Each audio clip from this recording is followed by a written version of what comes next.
Salam əziz və dəyərli izləyicilərim.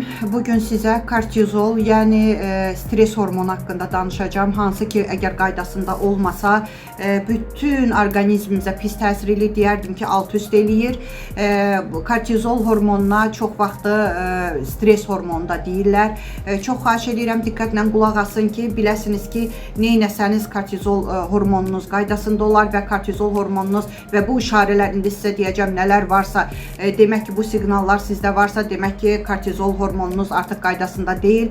Kortizol hormonu biləsiniz ki, böyrək üstü vəzdə istehsal olunur və hər şeyə təsir göstərir. İmmun sistemindən tutmuş, şəkər xəstəliyindən tutmuş, ürək xəstəliyindən tutmuş, hər şeyə təsir eləyir kortizol və siz stres keçirdən zaman kortizol hormonu başlayır ki, həmən bu stres hormonumuz çox çalışır, əlləşir, vuruşur, belə doğru dildə deyim ki, əlləşir, vuruşur ki, sizin, bizim ümumiyyətcə orqanizmimizdə, orqanizmi qaydasına salsın, sakitləşdirsin.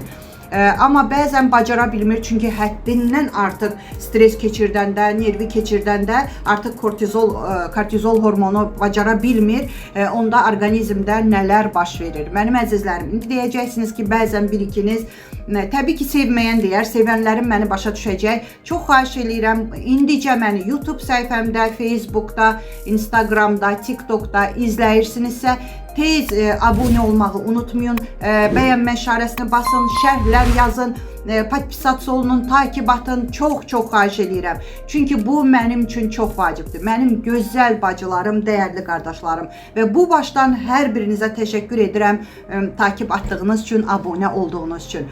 Mənim əzizlərim və siz çox stres keçirdən zaman dediyim kimi, həmən bu stres hormonu artdıqca orqanizmdə nələr baş verir? Mən deyərdim ki, nələr baş vermir ki? Bəlkə də siz buna elə belə baxarsınız. Çox ciddi təsir görür orqanizm. İnsulin direnciniz qalxa bilər və yaxud düşə bilər. O qədər əsəb olursunuz, o qədər gərgin olursunuz. Adi xırda bir şey sizə pis təsir eləyir. Doğmalarınızın sözü elə sizə pis eləyən, sizə təsir eləyən söz deyil, amma əsəbləşib özünüzdən çıxırsınız. Saçınız tökülür, iştahınız ya artır ya da iştahınız küsür. Başlayırsınız çoxlu çəki yığmağa, yeməyinizdən, yeməməyinizdən asılı olmayaraq.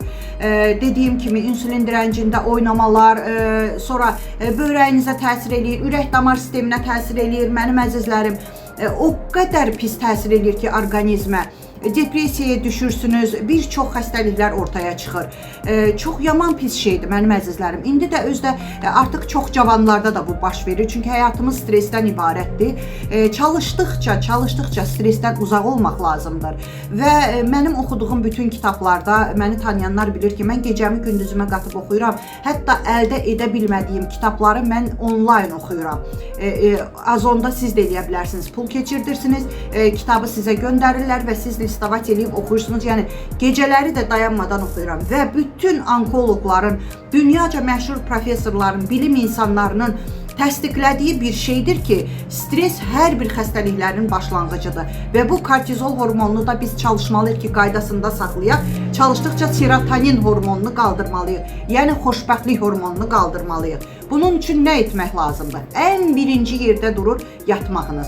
Yuxunuz normal olmalıdır. Ələxüsus axşam 11-dən gecə səhərə yaxın 4-ə qədər həmən bu hormonlar, xoşbəxtlik hormonları artır, serotonin, nə bilim, melatonin, necə adlandırırsınız, xoşbəxtlik hormonu, qarın gürültüsündən əziyyət çəkənlər, köp olanlar, su da içirəm, köp oluram deyənlər qrupuma gəlir və onlar deyir ki, Məryəm xanım, sizdən qabaq girdiyimiz diyetologlarda biri deyir ki, mənə deyirdi ki, siyana çayını yeməyin üstünə tök, biri deyirdi ki, aclıq otu iç yat, həftədə bir dəfə magnesulfat tozu iç yat. Ay, bu nə deməkdir? Bəs onda mən nə günə lazım diyetoloqa? Mənim qrupumda siyana, aclıq otu, dəvə gözü, hamısı bunlar qadağandır. Hətta qara kömürü belə gündə içmək olmaz. Çünki bizim bağırsağımızda bizə lazım olan canlı bakteriyalar var və ən əsası elə bayaq danışdığım qalın bağırsağımızda bizim serotonin deyilən xoşbəxtlik hormonu ifraz olunur. Amma biz onu o içdiyiniz siyana ilə, aclıq otu ilə, qara kömürlə yuyursunuz, aparırsınız canlı bakteriyaları və immun sisteminiz düşür, qalırsınız yaman günə. Yəni tam sağlam şəkildə bağırsağınızın işləməsini istəyirsinizsə, sağlamlığınıza qovuşub qaraciyər yüklənməsindən azad olmaq istəyirsinizsə, qrupuma buyura bilərsiniz. Mən sizə heç nə satmayacağam, nə arıqlama çayı, nə arıqlama kofesi. Çünki bir mütəxəssis olaraq özümə onları rəva bilmədiyim üçün sizə də rəva bilməyəcəm. Bir də ki, aclıq etmək mənim qrupumda qadağandır. 3 dəfə evdə olan əlçatan menyularla qidalanacaqsınız. Və sizin üçün peelinglər atacağım, mənim əzizlərim. Bütün gözəllik sirlərimi sizlərlə bölüşəcəm. Bəylər üçün qrupum ayrıdır, xanımlar üçün qrupum ayrıdır.